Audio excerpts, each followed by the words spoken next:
Former AEW Women's World Champion Britt Baker is reportedly gone from AEW television after AEW President and CEO Tony Khan becomes fed up enough with backstage issues. TNA wrestling star PCO destroys the Digital Media Championship at a GCW event last night and then goes on an unscripted rant about the company that is reportedly legitimate as he's no longer under contract to TNA Wrestling. Joe Hendry wins the TNA World Championship at TNA Genesis. Josh Alexander has quit the company, with his contract set to be up next month. Jordynne Grace seemingly has wrestled her last match for TNA Wrestling, losing to Tessa Blanchard, and is expected to be on her way to WWE. We saw several NXT superstars last night, including Ashanti the Adonis. Cora Jade makes her TNA Wrestling debut. Fraxium, the NXT Tag Team Champions, make an appearance during Genesis.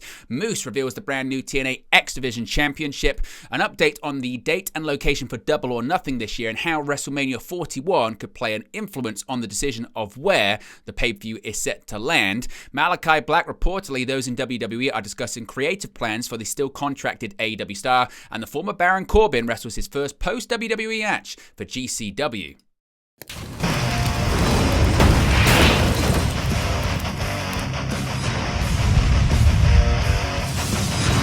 Hey guys, welcome back to Wrestling News 365. Hope everyone is doing very well. As always, plenty of news stories to get into in the world of professional wrestling. Let's begin with some major developments regarding the status of former AEW Women's World Champion Britt Baker in All Elite Wrestling. There is reportedly a lot of frustration with Britt Baker in AEW. AEW President and CEO Tony Khan has become so fed up with Britt Baker that she is currently not being booked on All Elite Wrestling television, according to a report from PW Torch's Wade Keller on his hotline. Keller stated there is a lot of frustration with Baker in AEW, and she has allegedly become increasingly difficult to work with. There was reportedly another minor incident in recent months that became the straw that broke the camel's back for AEW, deciding not to book the former Women's World Champion. Quote, she might be done with AEW. At least that's the feeling I'm getting from talking to people in AEW, is Tony Khan may have her in the same category as some other wrestlers where they just don't get a phone call and don't get called in to show up. There is a lot of frustration with her. I'm told, and I've heard this pretty consistently, she's wildly unpopular in the women's locker room. One person said no one ever wants to see her come back, speaking of the women's locker room. Now, that is a bold, broad statement. I could imagine somebody on social media going, I am a women's wrestler in AEW and I want her back. Okay, fair enough, but I'm just telling you somebody's perception is nobody wants her back. That's how bad it is. Somebody is willing to tell me that, Keller began. Quote, there was the incident with her and MJF, and I'm told that factors into her being off television, but there are other issues with her that have come up. She has become increasingly difficult to work with in a general sense. She has always had a reputation for being difficult to work with. There was a specific situation recently, not counting the MJF situation, where people just threw their hands up. It wasn't like a huge deal, but it was enough to sort of be the straw that broke the camel's back in terms of feeling just like, you know what, we've got a strong women's division now compared to when she was on top, and we don't need to deal with her if she's going to be this difficult to work with. So that's where they are with her, he continued. Quote, I am told the Adam Cole situation is not stopping her. There should be no heat on Adam Cole. He has nothing to do with her not being on TV. Obviously, she had some standout moments in AEW and became a star and was seen as a centerpiece act. But even back then, I was hearing about her reputation, being unpopular in certain circles and difficult to work with, and being fiercely territorial of her role in the company in a way that just felt unsustainable. And from what I'm hearing, at least the attitude right now at the moment, the belief is Tony Khan is fed up enough that he's just going to focus his TV time on others. I don't know what that means in terms of her pay and her contract, and it's possible eventually things will change. At this point in asking around, you should not expect to see her back imminently, end quote. Britt Baker is an AEW original, and she was the first female talent signed by the promotion. She has not wrestled on AEW television since the November 13th, 2024 match against Penelope Ford. Serena Deeb confronted Baker after the match, during which Britt repeatedly said that nobody cares. The former AEW Women's World Champion stated in December on Diamond Dallas Page's YouTube channel that she was busy filming some fun stuff. Of course, we get any more details on her AEW status, we'll let you know in the future. Now, a really strange story here when it comes to PCO and the TNA Digital Media Championship. Now, between the multi-year WWE partnership and their first pay-per-view of 2025 with Genesis, there is a lot of buzz and positivity surrounding TNA wrestling right now. However, one title holder in TNA has displayed the opposite sentiment during an appearance at GCW versus the People at the Hammerstein Ballroom in New York City. TNA Digital Media Champion PCO competed in and won the Kickoff Rumble before GCW's event officially began, but it was his actions after the bout that has caused some shock and confusion among fans. Now, in footage that we'll show you in just a second, PCO placed his TNA Digital Media Championship in the middle of the ring before proceeding to smash the title repeatedly with a sledgehammer. The veteran star would then get on the microphone and vent his frustrations with TNA. Here's what happened.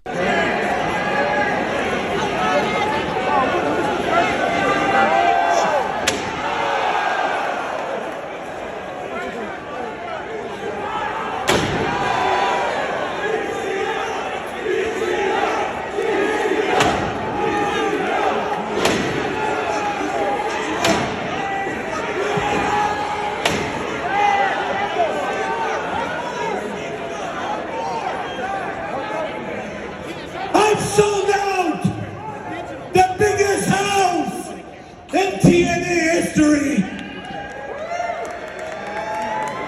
I sold more t-shirts in one night than any TNA superstars.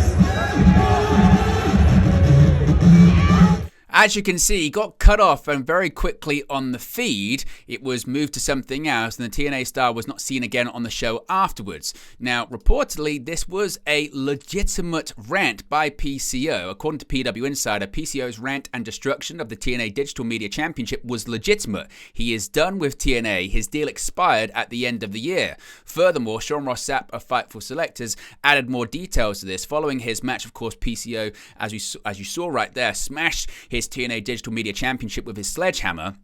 Now, those that Fightful spoke to in GCW claimed that PCO went into business for himself. PCO grabbed the mic and started cutting a promo before ring announcer Emil J took the mic from him and GCW cut to a video. GCW claimed they didn't know it was going to play out like that and said that PCO made it sound like he was doing something that was part of a storyline at the next TNA tapings. Their claim is they quickly became aware it wasn't. Now, TNA sources that Fightful spoke to claim that they were shocked and said he was supposed to finish up at the next set of TV tapings in San Antonio. His contract actually expired at the end of the year. He's not expected back in TNA wrestling as things stand. Now, speaking of TNA wrestling, of course, Joe Hendry is the brand new TNA World Champion. Joe Hendry captured the TNA World Championship at TNA Genesis, defeating Nick Nemeth in the main event. The finish of the match saw Hendry get the victory, hit a fall-away slam followed by the standing ovation, his second of the match to secure the victory and earn his first TNA World Heavyweight Championship in the process. There is a bit of an expectation that possibly he could be appearing in the Royal Rumble. Frankie Kazarian tried to get involved in the match, looking to cash in his Call Your Shot trophy, but he was prevented by JBL, who wiped out Kazarian with a clothesline from Howe. Ryan Nemeth also tried to get involved, but he was punched out by John Layfield as well. Now, speaking of TNA Genesis, Josh Alexander seemingly quit the company last night. Josh Alexander quit in his I Quit match against Mike Santana at TNA Genesis, and then he quit TNA. Santana forced Alexander to quit after threatening to curb stomp his face into the steel steps. Instead of eating steel, Alexander quit. Prior to the threat of the curb stomp, Santana shocked Alexander in the ribs multiple times with a slapjack. Alexander had his hands zip-tied behind his back, giving him little defense to offer. After the match, Alexander shook Santana's hand and said he is the new standard in TNA. He stated that he quit in the match and he's quitting TNA wrestling. Now, as far as his contract, Alexander's contract with TNA Wrestling expires on February 15th. He's also already expressed his desire to test free agency. Once again, he is expected to be on his way out. Now, in a new update, TNA has shared a backstage video of Director of Authority, Santino Marella, informing Alexander that he is still under contract and must appear on Thursday's episode of Impact on Access TV. Alexander walked off from Marella, who wasn't entirely convinced that he would be showing up on the upcoming episode. Mike Johnson of PW Insider is reporting that Alexander is still set to become a free agent in February, indicating that he's not signed a new deal with the company. Speaking of exits, seemingly Jordynne Grace is also done with TNA wrestling. At TNA Genesis, Jordynne Grace competed against Tessa Blanchard in what was the latter's first match back in the company since 2020. Ahead of the bout, it was reported by Fightful Select that Grace's contract with TNA was set to expire after the Genesis pay-per-view, with WWE expected to acquire a signature following several impressive appearances for the company throughout 2024. With Blanchard picking up the victory in front of the Dallas crowd, PW Insider have now reported that Genesis could be Grace's last night in TNA, with the former Knockouts champion now WWE bound. With the Royal Rumble event under 2 weeks away on February 1st, fans have speculated that Grace could make an appearance, only unlike her debut in last year's 30-woman Rumble match, she may do so as a signed WWE talent. Now, of course, going into last night, we had heard that the event would feature several NXT stars, and an NXT star kicked off the new multi-year partnership between WWE and TNA Wrestling in style by issuing an open challenge. Now, in the first piece of crossover between the companies that happened during the TNA Genesis Countdown show ahead of the event's main card, with WWE NXT star Ashanti the Adonis showing up in the Dallas, Texas's Curtis Culwell Center to issue an open challenge to any TNA star in the locker room. Answering the challenge would be none other than Jake Something, who was back inside a TNA ring for the first time in over a month. While it was Ashanti's debut in TNA, he would have no beginner's luck, as Something came out on top on the bout by hitting Into the Void on the NXT star. As I mentioned, there was a lot of NXT influence, including Cora Jade appearing and crossing the line last night after Masha Slamovich successfully defended her TNA Knockouts World Championship against Rosemary at TNA Genesis. She was confronted by NXT superstar Cora Jade. Jade made her way out to the ring and stood face-to-face with Masha Slamovich. Masha appeared on Tuesday's NXT, sitting in the crowd and taking in the action. Jade wrestled one match for TNA in 2019 under the name Elena Black. Now, again, this is part of WWE's multi-year relationship that was officially announced between WWE, NXT, and TNA Wrestling last week. We got more NXT influence and appearance because Fraxium crossed the line and appeared at TNA Genesis. The reigning NXT Tag Team Champions made their way to the ring before the TNA Tag Team title match between the Hardys and the Rascals. Fraxium had chairs and took a seat at ringside to take in the action. The Rascals earned a shot at the NXT Tag Team Championships in September of 2024, but never received their title match due to Wesley attacking his former friends.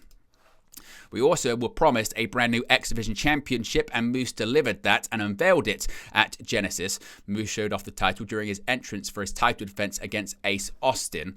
On the January 9th episode of TNA Impact, Moose tossed the old title aside and said he would bring in a new title fit for the face of the franchise at TNA Genesis, and indeed he did just that. He won the TNA X Division Championship from Speedball Mike Bailey on the November 7th episode of TNA Impact. Now, a bit of an update here when it comes to the location for AEW's Double or Nothing pay-per-view. Now, AEW's pay-per-view picture isn't totally in focus, but Fightful Select say they're hearing more about the situation. Fightful Select say they have learned that as of last year, there was major discussion within AEW to have the Double or Nothing pay-per-view away from Las Vegas, where it's been held each year aside from Jacksonville. WWE WrestleMania 41 is set to take place just a month prior and is factoring into the decision, Fightful have been told. Those that Fightful have spoken to believe AEW is unlikely to release their entire year of pay-per-view dates ahead like they did last year, WWE running a competing show in Orlando when AEW had announced their World's End event months ahead was cited as a reason for doing this. Now, speaking of AEW and WWE, of course, Malachi Black, rumors have indicated that he is done with AEW and could be bound for WWE. According to a new report, WWE might be expecting him, or at the very least are getting prepared should he join. According to the Wrestling Observer newsletter, WWE is currently soliciting creative ideas for Black's eventual return to the promotion, leading more credence to the idea that the previously cited end date of Black's AEW contract, 2027, is likely not true and the actual expiration is nearing.